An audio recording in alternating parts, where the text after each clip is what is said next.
Greetings and salutations, everyone. I hope you're all doing well today.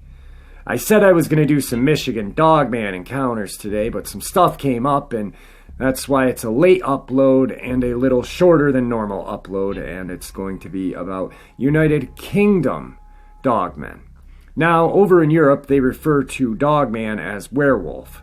So when I say Werewolf, just think of me saying Dogman. I will try to replace the word. If I don't, that's why. And a couple of my subscribers from over in Europe filled me in on that detail. So before we get into these encounters and theory and speculation, a couple links I'd like to share. As you know, I rely on my Patreon, my PayPal, and my merch to help this channel to continue to grow and go. Those links are in the description below. Also, my second channel, which is for creepypasta, fanfiction, and scary voice acting. Stories that don't fit on this channel. That link is in the description as well. Now, if that's anything that you're into, follow that link and give them a listen. You may just like what you hear.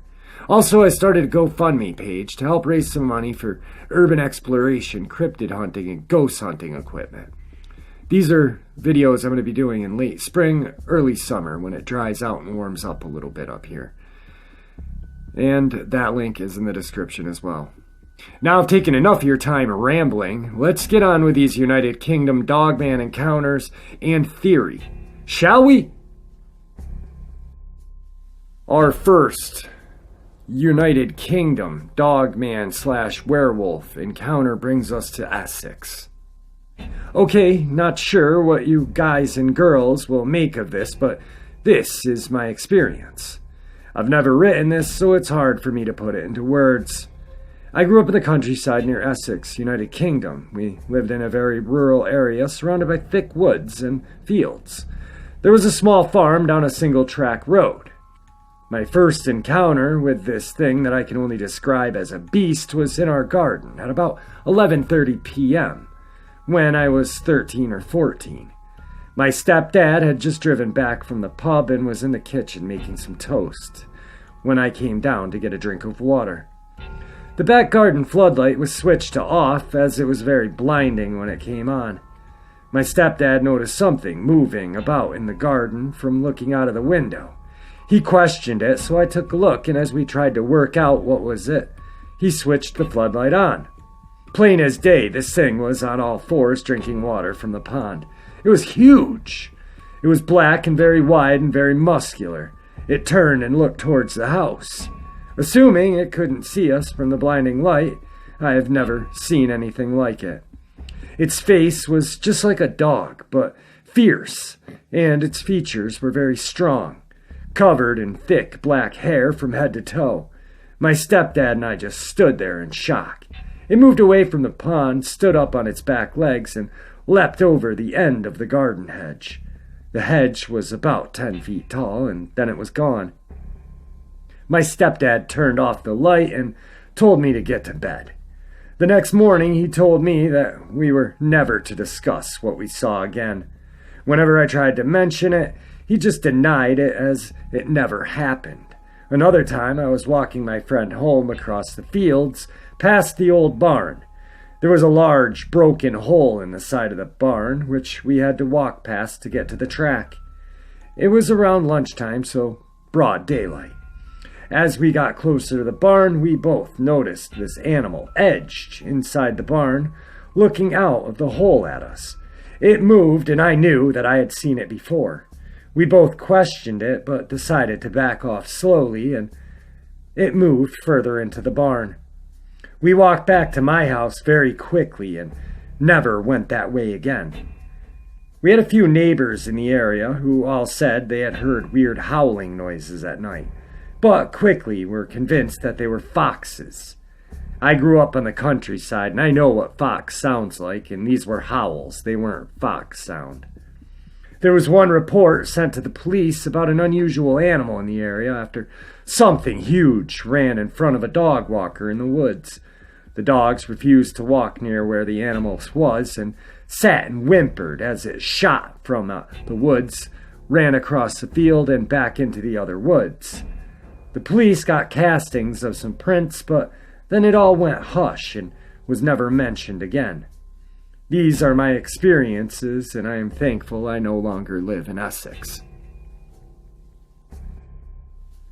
These are United Kingdom speculation and theory on the British Dogman/Werewolf.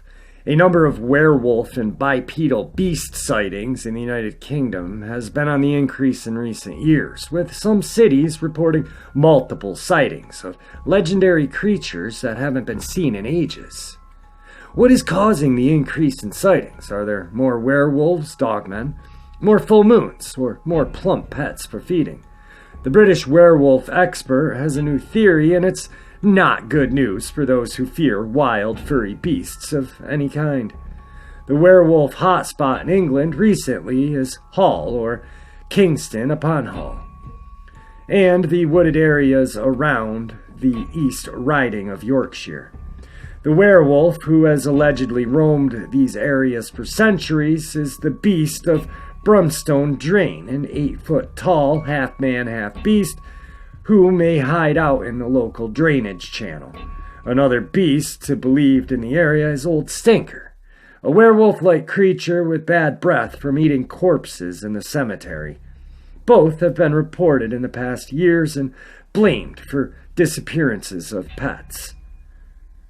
The fact that these recent sightings are in wooded area known as East Yorkshire Wolds gives a hint to the werewolf resurgence, according to Dr. Sam George, a Gothic scholar and organizer of the first International Werewolf Conference held at the University of Hertfordshire in September of 2015. Dr. George has a new theory why this particular area has so many werewolf appearances. To preface, Walt Kelly, a cartoonist who drew a comic strip named Pogo. We have met the werewolf, and he is us. Here it is in Dr. George's words. I often get asked what causes belief in werewolfism, but what is most important and magic about this latest folk panic is the Old Stinker. It is thought to inhabit the landscape which saw some of the last wolves in England. I argue that he represents not our belief in him as a supernatural shapeshifter, but our collective guilt at the extinction of an entire indigenous species. It is our own fault. Wolves were hunted to extinction in England during the reign of Henry VII, 1485 to 1509, but East Riding area particularly hated them and reportedly offered wolf bounties until the early 19th century. Has the intense fear and loathing of wolves really created a collective guilt that manifests itself in a mass hysteria of sightings of a beast returning to avenge the extinction of the British wolves? Are the residents of the Hall doomed to be chased by both guilt and werewolves? Perhaps not, says Dr. George. Far from being a curse, Old Stinker is a gift. He can reawaken the memory of what humans did to wolves, draw attention to the rewilding debates, and redeem the big bad wolf that filled our childhood nightmares, reminding us that it's often humans, not wolves or supernatural, that we should be afraid of. What an amazing statement that Dr. George says. Far from being a curse, Old Stinker is a gift. He can reawaken the memory of what humans did to wolves, draw the attention, and redeem the big bad wolf that filled our childhood nightmares, reminding us that it's ourselves to be afraid of, not the wolves or the supernatural. I mean, just in America, we wiped out the entire population of buffalo. In New York State, where I'm from, we had to reintroduce wolves to upstate New York. And you know what? They're not there anymore. The population depleted because some idiot hunters went out there and shot them. You know, I'm sorry for the outrage right there, but, you know, it is us. It is us that we should be afraid of. You know, maybe these beings from the Super Bigfoot, the Dogman, maybe they're here to show us the error of our ways. You know, who knows? All I know is it's fascinating, it's interesting, it is scary. But wow, that one sentence or paragraph just blew me away. And the encounter, the first encounter, amazing. 10-foot hedge and it just jumps it. Then the police want to do a hush-hush about the prints. I mean, that's how it always is, right, guys? Everyone's trying to cover it up. Maybe these things are here because we messed up so bad. And the government doesn't want us to feel bad for what we've done. I don't know. That's just my theory now. Who knows? I'm just rambling. Anyway, I hope you guys like these encounters today. I'm coming up on 5,000 subscribers. I'm going to be doing the 5,000 subscriber